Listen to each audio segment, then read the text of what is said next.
Our story begins, 1939.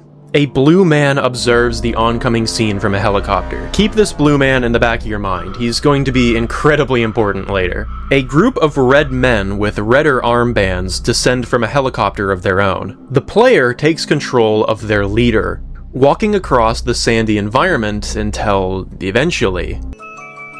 well, that looks like an alien. So I guess we're not... We're Fnaf. Oh, that's definitely an alien. Oh, happy. Imagine it's the whole game. What? This, my friends, is the beginning to the Hell at Freddys.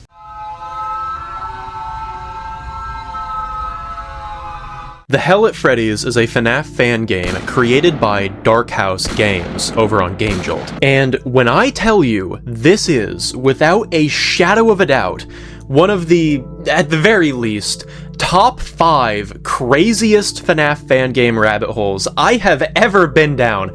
I mean it. Meeting 1939, also known as Meets Alien, was released on its own, and it takes place so early in the timeline, I decided to cover it first. From here on out, we have officially entered the mainline games. In part 1, we play as a rather hefty Afton. Say, Afton, have you seen 5 missing children anywhere? Afton with a 5 missing children shaped belly. Afton maneuvers himself down the hall and gets into the spring Bonnie suit.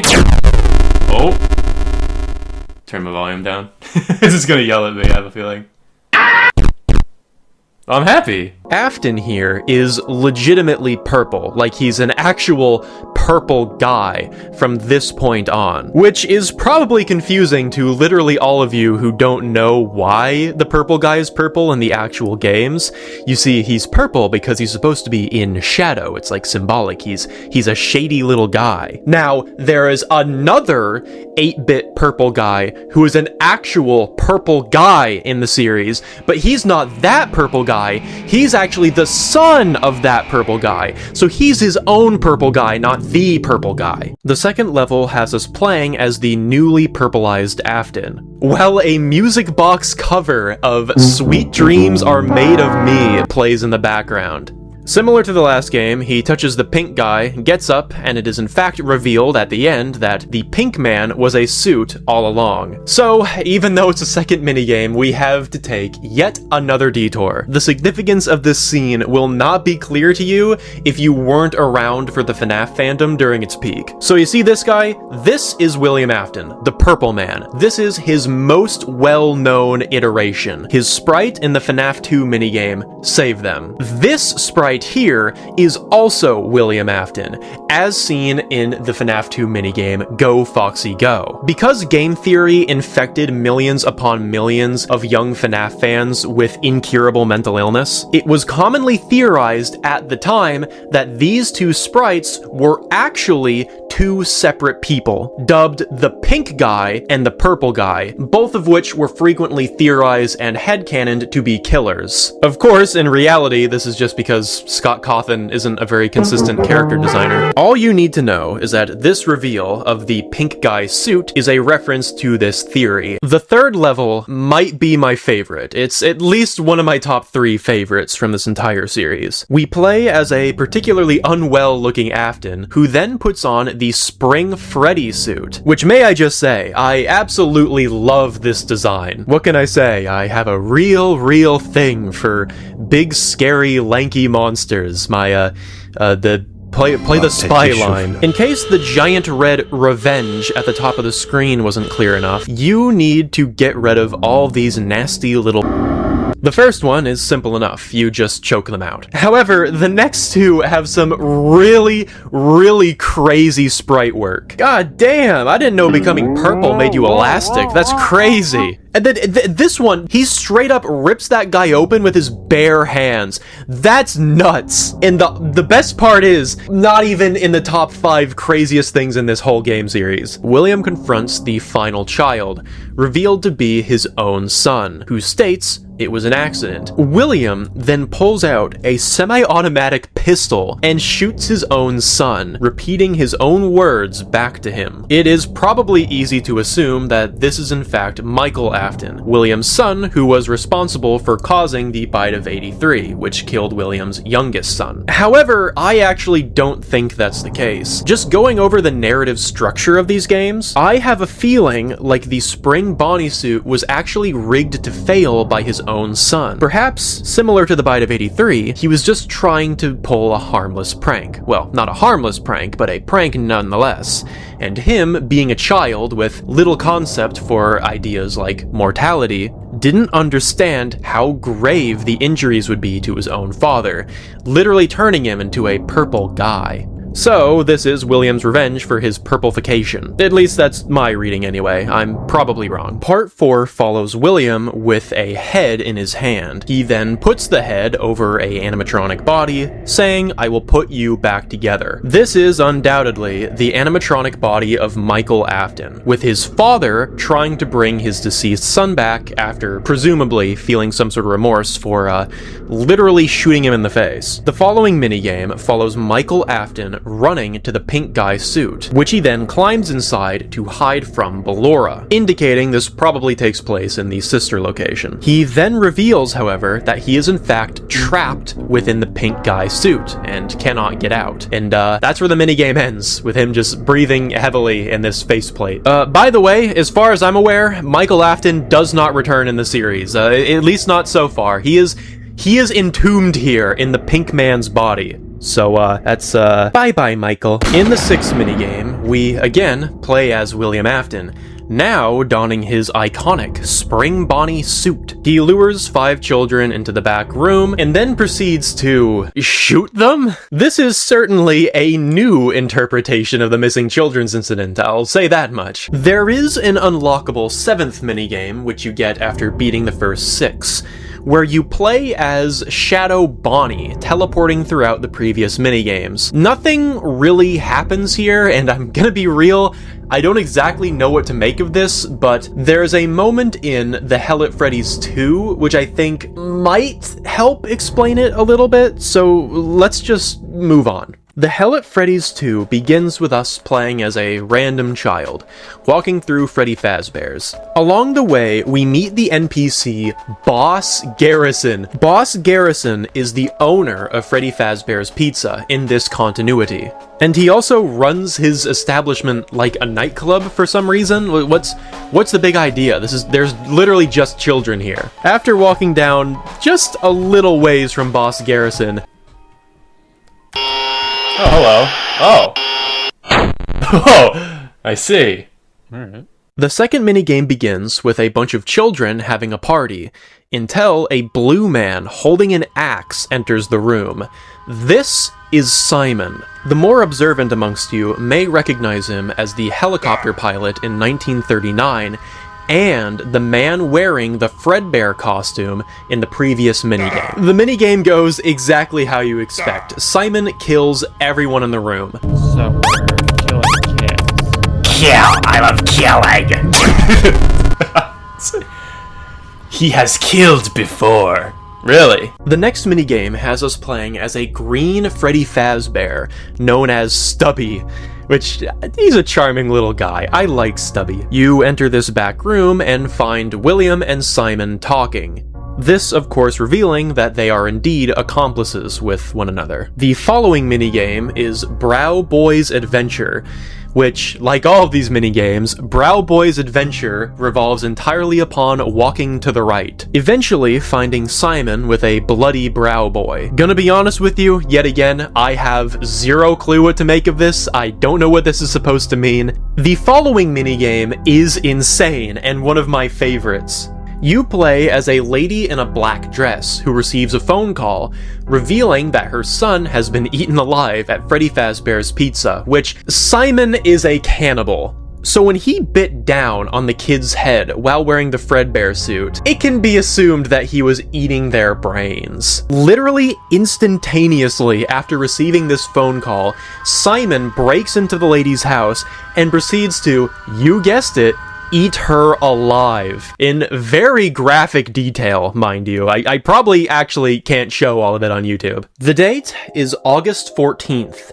1878. A steam locomotive stops at a station at the dead of night, and exiting from one of the coach cars is none other than old man Alistair Afton, the great ancestor of William Afton. The camera then pans towards the sky, and we see a glimpse of what would become the Afton family, a vicious, violent, bloodthirsty murderer. The following minigame takes place in the exact same train station, but now we play as a new character. This is Severin Afton, brother of Alistair, and he is armed with a revolver and a dangerous vendetta. He approaches his brother, and a tense moment ensues between the two, before he then puts his gun away and both just stare at each other. Whoa! Whoa!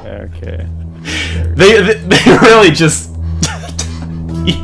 Egypt, 2686 BC. This is the Pharaoh, presumably the oldest ancestor in the Afton family lineage. You gotta survive 5 moons at Cuts, bro. He is then abducted by a evil figure. Said evil figure is Shadow Bonnie, who has a stupid name I'm not gonna try and pronounce. Shadow Bonnie explains that he is in fact sending the Pharaoh forward through time, effectively reincarnating him into the body of none other than Severin Afton. Yes, this entire time, this whole story has been the grand design of a demonic shadow monster. Presumably some sort of dark god. What exactly does this mean for the broader story?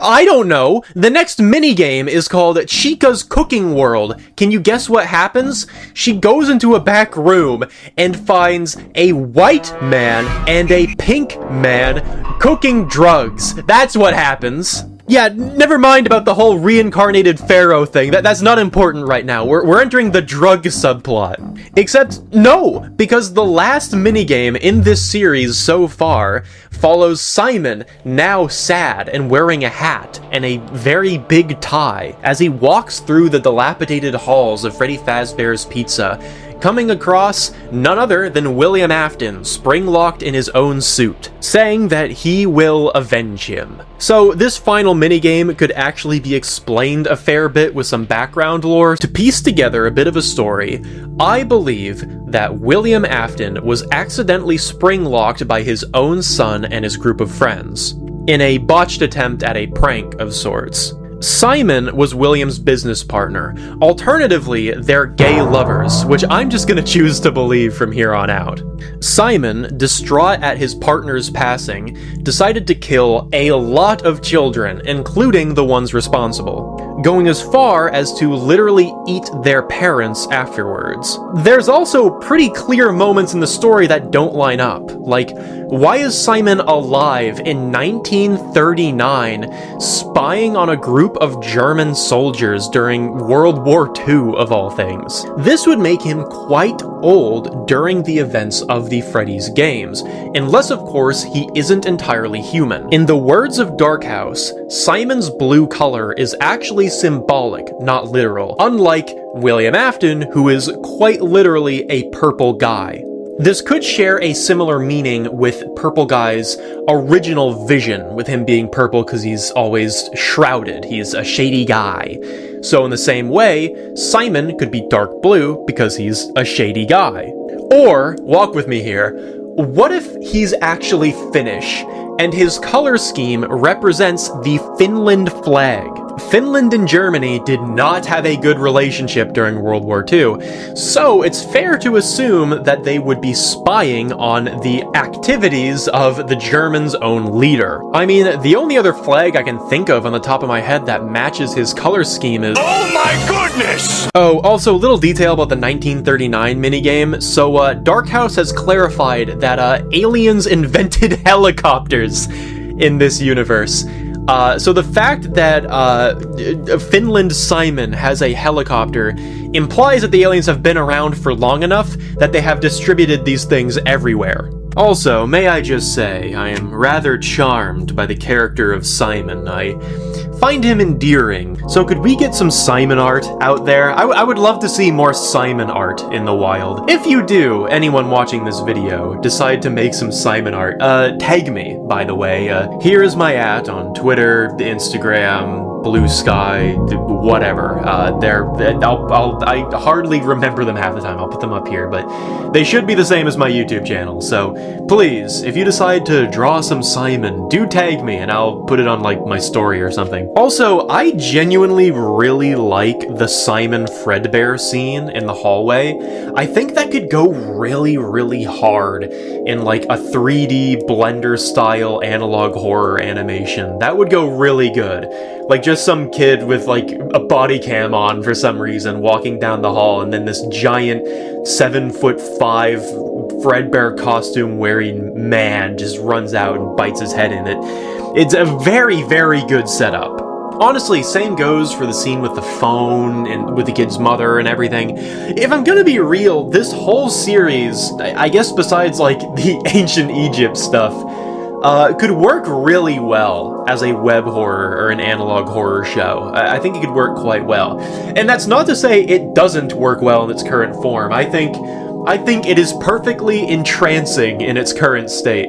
I'm just saying this idea is very ripe for adaptations. These are not the only games published under Dark House. He has made several very, very strange-looking fan games that, to be frank, I'm honestly just not interested in playing. Regardless, though, these things are very funny looking. I like this green toy Bonnie a lot. It's very cool. Oh, and by the way, if you thought William and Simon worked alone, there is a third killer. Yeah, so this is literally Arthur Fleck. Like this is actually the Joker. This is quite literally the Joker. There are so many funny little details on this Game Jolt page, by the way. I implore you, if you're somebody like me who enjoys just deep diving into these strange little corners of the internet, please just give this page a look, play some of the games. You'll have a lot of fun, I'm sure of it. For one, the guy seems to have an obsession with Hello Neighbor, because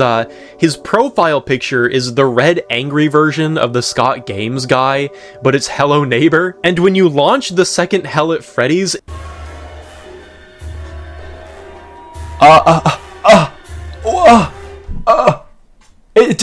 it plays the Hello Neighbor chase theme? Is this legit, or is it a bit? I, for one, lean towards the latter. I believe this has too many telltale signs of being a troll. And by the way, this being a bit does not diminish its value or diminish the creativity of the guy making it. Not at all. If anything, I would argue it highlights it. I'm gonna be honest, there are so many strange, bizarre posts on this guy's Game Jolt that we could talk about it for a whole other video. So, I think I'm gonna leave this topic here. I'm very eager to see more updates though, and believe me, as soon as I have enough material to do so, I will be making a follow-up entry. Oh, and this isn't going to be the end of the Fnaf Fangame related content, by the way, because I have another video which I actually planned to do before this one, but then I played this whole game and the whole thing got swishied up, as it tends to do. However, it is incredibly similar in tone to this video, but a little more broad in the subject matters it covers. Regardless, I think you guys are really going to like it if you enjoyed this video. As a matter of fact, my entire upcoming slate of videos is going to be rather unexpected, to say the least. I know there's a particular video that I've been teasing quite a bit, which I know many of you are looking forward to, and don't worry, that video will still happen eventually. But first, there's many other projects that I would rather prioritize, because, to be frank, I've been sitting on a lot of these for a very, very long time. And if I don't get them out of my brain, I'm gonna go crazy! Oh, and if you liked the clips from my Let's Play of these games, I actually have the whole thing available for members. So, if you'd like to see me and my friends' first reactions upon playing this game, I would suggest you go ahead and become a member. Speaking of members, thanks as always to each and every one of you who've stuck around so far. I know that there's been a bit of a content drought on my end, and admittedly, the real life has been hitting me pretty hard, which I've made quite clear. But if nothing else, there's at least one thing which is going to be lightning come August, which as of recording this, it's August 1st, so here we are. If everything goes the way I'm really hoping it'll go, you guys should be super spoiled this August. So until next time, don't forget to, don't forget to... I couldn't think of a pun. Tommy Taffy video is next, by the way. Tommy, the Tommy Taffy video is next.